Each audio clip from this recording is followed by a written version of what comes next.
दरअसल भारतीय खुफिया एजेंसी रॉ ने झांसे में ख्वाजा अमजद को कोलंबो में दबोचकर लश्कर के प्लान पर एक बार तो पानी फेर दिया। लेकिन क्या लश्कर ने अपने प्लान को यहीं खत्म कर दिया या फिर उसने अपने नापाक मंसूबों को पूरा करने के लिए इंडियन मुजाहिदीन जैसे किसी संगठन का सहारा लिया?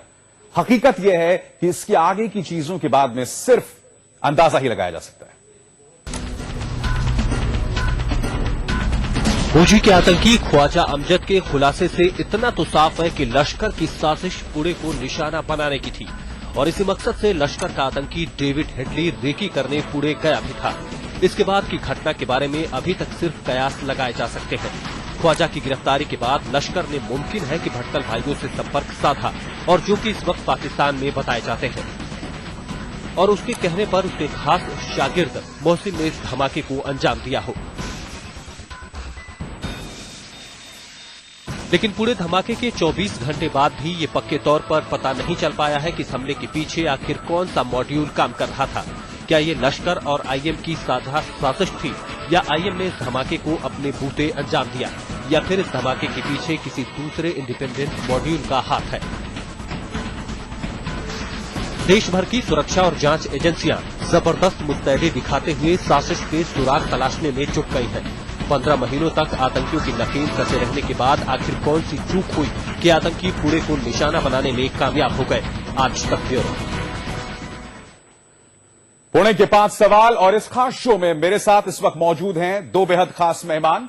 आईबी के पूर्व प्रमुख अजीत डोभाल साहब इस वक्त मेरे साथ मौजूद हैं और साथ ही मुंबई के पूर्व police commissioner mister M N Singh और साथ ही पुणे से मौजूद है मेरे सहयोगी पंकज केलकर। उनका भी रुख करेंगे। सबसे पहले अजीत जी, आपसे मैं जानना चाहता हूं, क्या यह महज इत्तेफाक हो सकता है कि अब्दुल रहमान मक्की कुछ ही दिनों पहले लाहौर में पुणे को सीधे निशाना बनाने की बात करता है और उसके बाद इस तरह का हमला, क्या यह महज इत्तेफाक है या इससे ज्यादा की बात?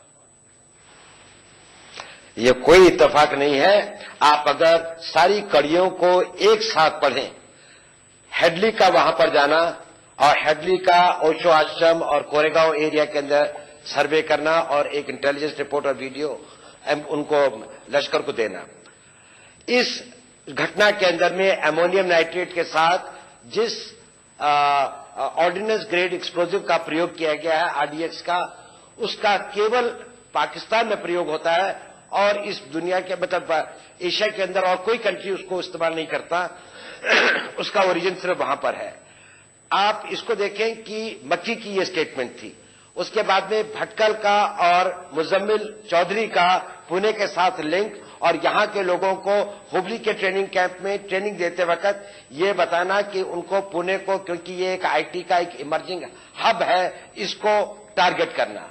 और इसके साथ ही देखें कि अगर जैसे कि होम मिनिस्टर ने कहा कि इंटेलिजेंस फेलियर नहीं था, इसका मतलब उनके पास में इसकी इंटेलिजेंस थी और अगर वो इंटेलिजेंस थी तो उसके साथ जो बाकी कनेक्टेड पहलू थे उससे इन सब बातों का खुलासा होता है कि इसके तार पाकिस्तान से जुड़े हुए हैं और इसके तार डेफिनेटली लश्कर के साथ जुड़े हुए हैं।